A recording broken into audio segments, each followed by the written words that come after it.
Hey guys, welcome back. So though it is still 90 degrees in Los Angeles, I am making my Christmas beer. Last year I made a tangerine cinnamon shindig, and this year I thought I'd go a little more traditional and make like a Belgian beer with some spices. So what I'm actually going to do is brew 11 gallons of this Belgian Tripel thing that's got some amber, candy sugar, and some special bees. So it's going to be a little more colorful than my typical Belgians are. But I'm going to use Belgian Ardennes yeast, and what I'm going to do is ferment it all together in my Brew-Built system, and then I'm going to take out 5 gallons, keg it, and then I'm going to add spices to the second 5 gallons or 5.5 gallons.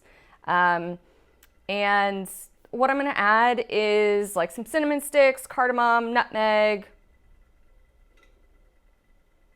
I think that's it, but I can't remember.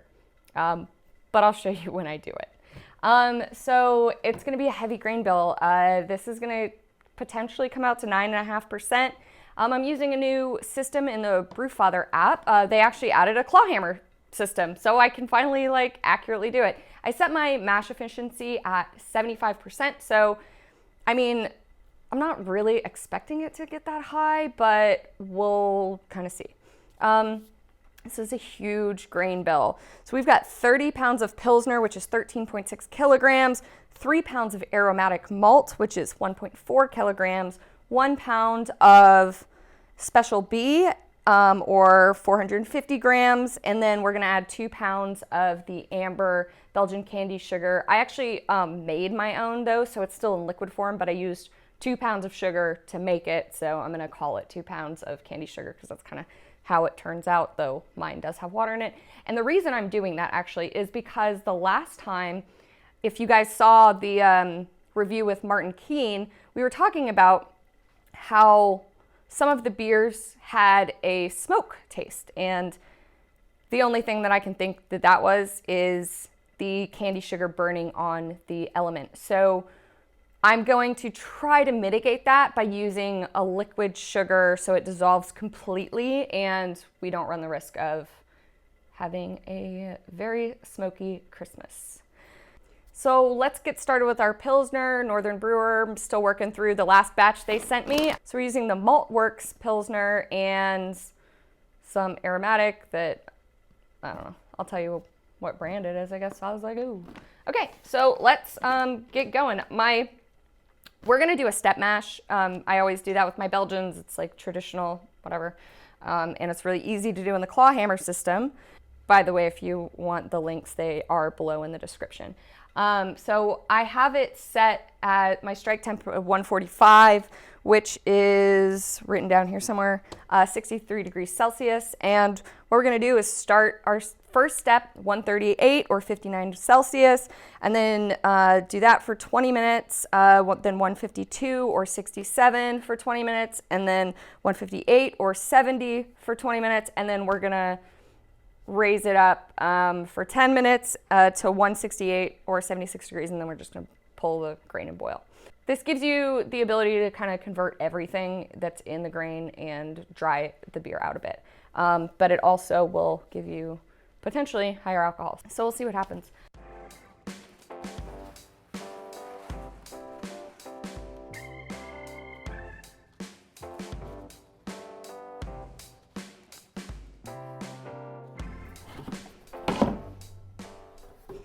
My mill is set pretty fine.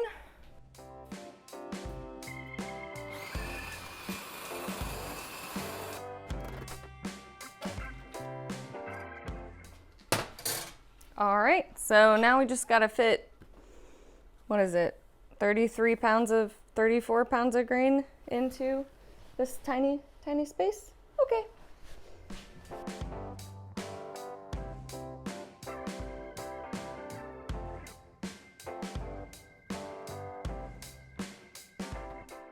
By the way, in here is 15 gallons or 56.8 liters of water. Seems like it'll all fit.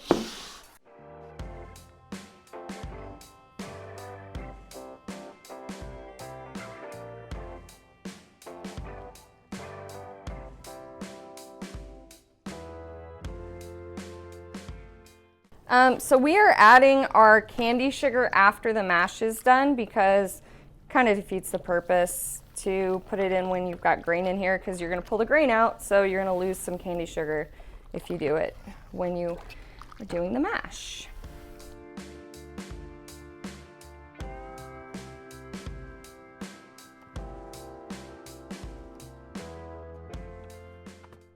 All right, so I'm going to turn my heat down to be 138. We're at 142 right now. My strike temp was a little high, but that's not a huge deal. All right, so I'm gonna set a timer for 20 minutes. Let this sit, and so then we'll raise the temp. All right, step 2, we are going up to 152 degrees or 67 degrees Celsius. And see you guys in another 20. All right, step number 3, 158 or 70 Celsius. Okay, so now we're gonna ramp up to our final step, which is 168 or 76 degrees Celsius. And we're gonna do that for 10 minutes, and then we're gonna lift this steaming pile of grain that Steve really likes the taste of and start to boil. Okie dokie, we are done with the mash.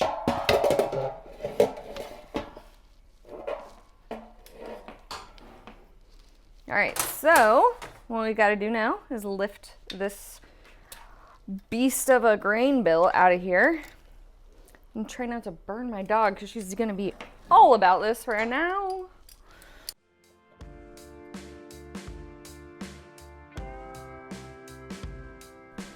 I'm doing this super slow so that it can kind of drain as it goes.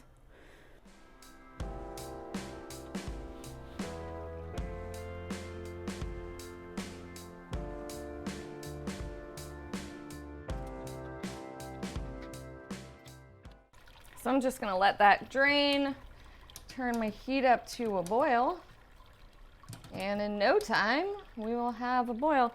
One thing I do need to do is add my Belgian candy sugar still. So I'll show you guys that, but I kind of want to wait till this drains out for the most part.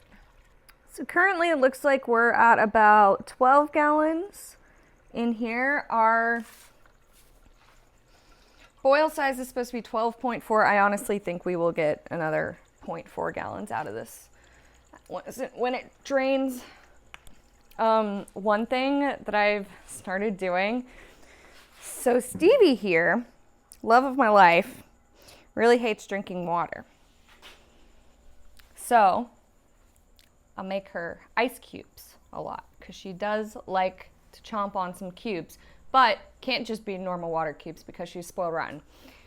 So what I've started doing is I take the grain out after it's mostly drained, and I don't have anything. And I will just freeze those, and it's kind of like dog dessert. It's like dog beer. I water it down a bit, especially if it's a high alcohol beer. She doesn't need diabetes. But yeah, it's fun. I like it. And I also make dog treats out of the malt, which is why she's like on that grain. She knows that those are treats coming, right? All right, so we're boiling, of course. I'm gonna pull this guy out.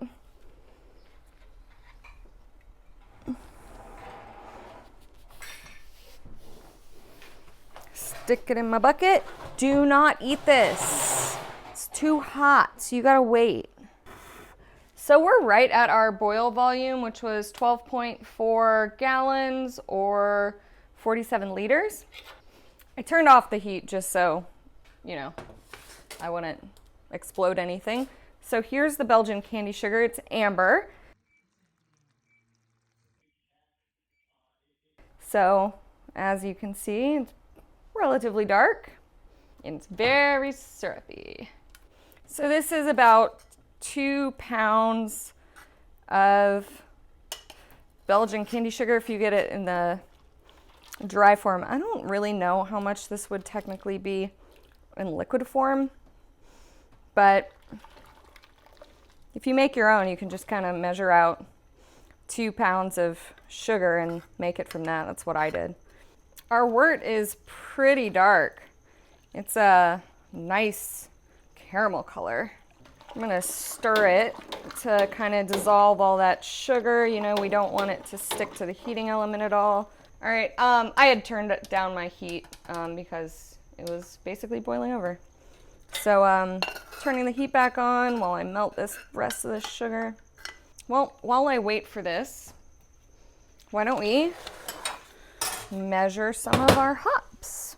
So our 60-minute addition is Northern Brewer, and we're gonna do 2 ounces or 56 grams. And then we're just gonna do a 30-minute addition of Saaz, and it's also gonna be 2 ounces or 56 grams. And it's gonna be super simple. Northern Brewer is supposed to be a little herbal, grassy, piney, which goes well with Christmas, obviously. And then Saaz is also herbal, but also spicy, and it's got the noble hop kind of thing going on. These are just kind of, you know, your classic hops. They're not going to be fruity. We don't want a fruity beer. You know, it's Christmas. Like the only things that you should be eating at Christmas that's a fruit is an orange, in my opinion. So,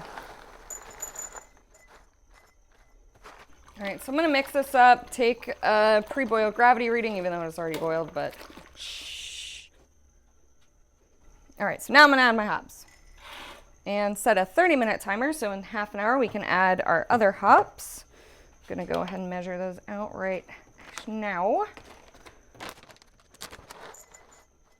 So for a, you know, what's going to end up being a relatively sweet beer, we're adding a lot of hops, and that's just because it's so high gravity. Like, I think our IBU is like 30, 28, it might be 28. But you know, you gotta balance the sugar or you're just gonna be drinking dessert essentially, and where's the complexity in that? All right, see you guys in half an hour. I totally spaced on what we were doing. I need to take my pre-boil. So it looks like our pre-boil is going to be 16.4. So that is 1.069. Ooh, we are off.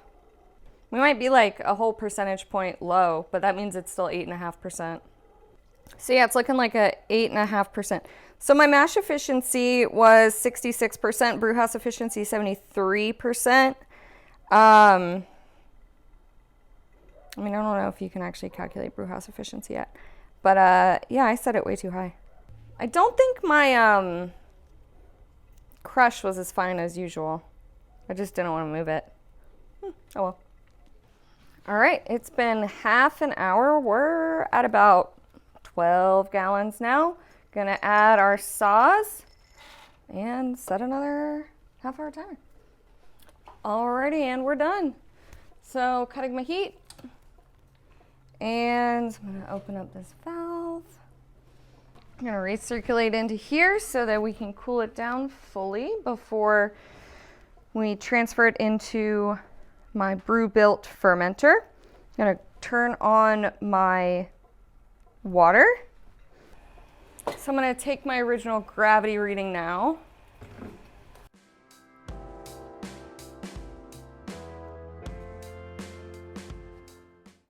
And we're just under 12 gallons. So once we get everything in a fermenter, we should probably have about 11, which is what we're aiming for, which will give us probably about 5.25 gallons per fermenter, or per keg, which is too much, but oh well.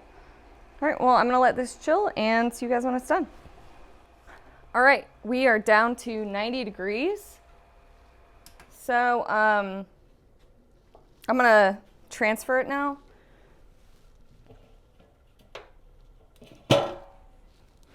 And we're just gonna kind of go with it.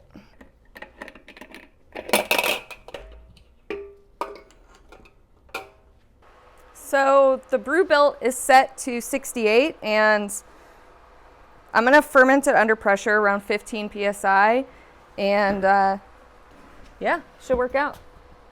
By the way, the fermenter is completely sanitized. I took the original gravity reading. It is 1.081, so we are 0.009 off. So it's going to be an 8.5% beer, which that's fine. 9.5% beers kind of worry me because like you can get an alcohol heat if you're not super careful. So going into the fermenter, it's like 76 degrees. So like I'm comfortable pitching my yeast at that temperature. So this is the Belgian Ardennes yeast. I made a 2,000 or so milliliter starter right down the hatch. All right, so we're set. Now I just gotta clean everything. Okie dokie, so what has already happened is I've already transferred half of this into another keg that's just gonna be our standard. This ended up being 8%, which is a little low. It might be a little sweeter than I anticipated, honestly, which I'm not super mad about. So what we're gonna do now is, oh, that's why I didn't carbonate it before. Anyway. So what I'm gonna do is add my spices. So they're just, well, some are gonna go in this bag, others are ground. So in true Martha Stewart fashion, I have my 5 cinnamon sticks in a little jar, and I have my little, whatever these are called, I don't even know. So we've got 5 cinnamon sticks, 1 tablespoon of ground ginger, 1 tablespoon of ground cardamom, and 1 tablespoon of cloves. These are whole cloves. They smell amazing. So these are gonna go into my Belgian Christmas ale, and we're gonna see what happens because honestly I have no clue how this is gonna taste. All of these amounts are just kind of arbitrary and we're gonna see what happens. All right, so what I gotta do first is sanitize my bag for my cinnamon and my cloves. I'm gonna spice the keg first, and then we're gonna purge with CO2, and then we're gonna transfer into it so that the beer doesn't hit any oxygen, and that's the best way to do it. So if you're adding stuff into a keg, add it first, purge with CO2, and then fill on top. All right.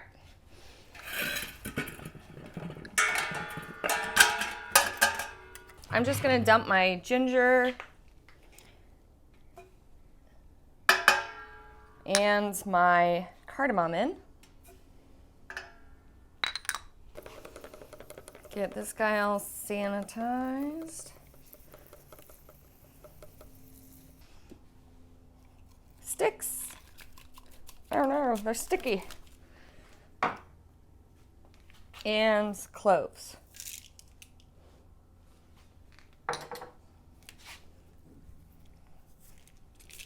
Drop that bad boy right into the keg, and now we're gonna seal it up and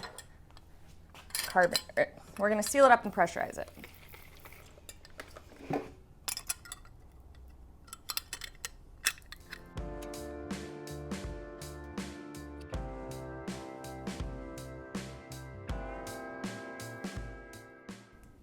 Keg is not leaking, which is good.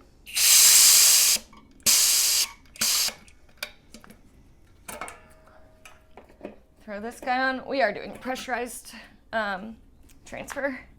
This was also fermented pressurized. Oh, okay. This is just gonna be a blow off tube.